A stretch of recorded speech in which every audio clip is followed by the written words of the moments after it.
ప్రైజ్లార్డ్. దేవుని స్తోత్రం. హల్లెలూయా. Hosanna YSRC ministry పరిచర్య తరపున మీ అందరికీ శుభాభివందనాలండి. ఈరోజు దిన దీవెనల చేత ప్రభు మిమ్మల్ని నింపి తృప్తిపరచునుగాక. ఈ ఉదయకాలం వేళ ఒక గుడార అనుభవం గురించి మనం ధ్యానం చేద్దాం.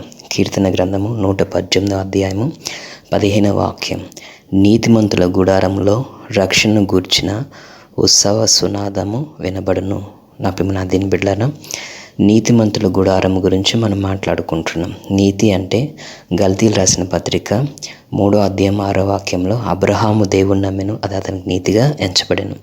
నీవు దేవుని నమ్మకాన్ని నీ గుడారంలో చేర్చుకుంటే రక్షణను గురించిన ఉత్సాహంతో నీవు నీ కాలాన్ని నీవు నడిపించుకోగలుగుతావు. ఎందుకంటే నీ గుడారంలో దేవుని ఎడల నమ్మకంతో నీవు బ్రతుకుతున్నావు కాబట్టి.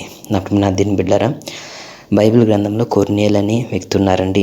అతను దేవుని సేవకుడైన పేతురుని అతను ఆశ్రయించినప్పుడు, అతను చేర్చుకున్నప్పుడు పరిశుద్ధాత్మతో నింపబడి ఆ కుటుంబం దైవికమైన ఆనందంతో నింపబడింది.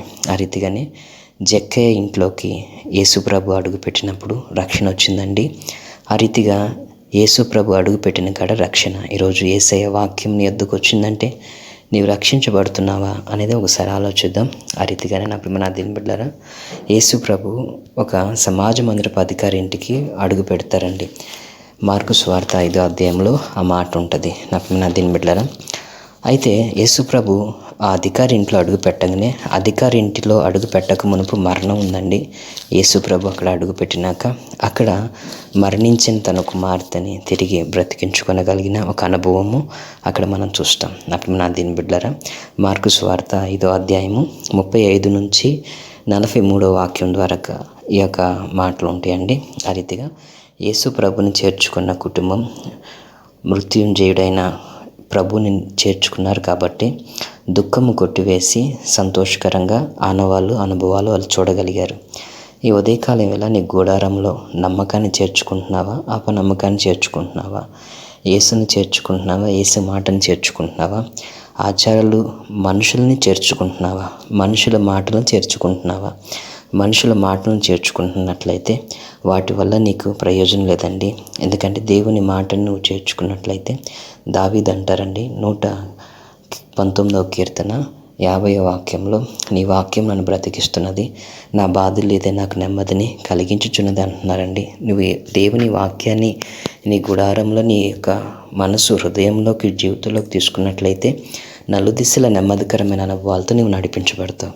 నా ప్రియమైన దేని బిడ్డ, నీవు నీతిని అన్ని విషయంలో కలిగి నీ గుడారంలో కావాల్సిన సకల ఈవుల కొరకు అన్ని విషయంలో నీతి అనగా దైవికమైన నమ్మకం కలిగి అడుగు ముందుకు వేసినట్లయితే నిశ్చయంగా నీ నీతికి తగినట్లుగా నీ నివాస స్థలాన్ని వర్ధిల్ల చేస్తానని ఏబు గ్రంథంలో ప్రభు మాట్లాడినట్లుగా నా ప్రియమైన దీని బిడ్డలారా, నీవు ఎటువంటి కార్యాలు మీ కుటుంబ వ్యవస్థలో జరగాలని కోరుకుంటున్నారో అన్ని విషయాల్లో నా దేవుడు మీకు తోడై ఉండి మిమ్మల్ని మెట్టిమెట్టిగా ఆశీర్వదించి దీవించి ముందుకు నడిపించునుగాక.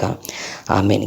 యోబు గ్రంథము 8వ అధ్యాయము 6వ వాక్యం మనం చూసినప్పుడు, నీవు పవిత్రుడివై యథార్థవంతుడైన ఎడల నిశ్చయంగా ఆయన నీ యందు శ్రద్ధ నిలిపి నీ నీతికి తగినట్లుగా నీ నివాస స్థలాన్ని వర్ధిల్ల చేయను. నీ నివాస స్థలం వర్ధిల్లాలన్నట్లయితే నీవు దేవుని వెతికే అనుభవంలో ఉండాలి.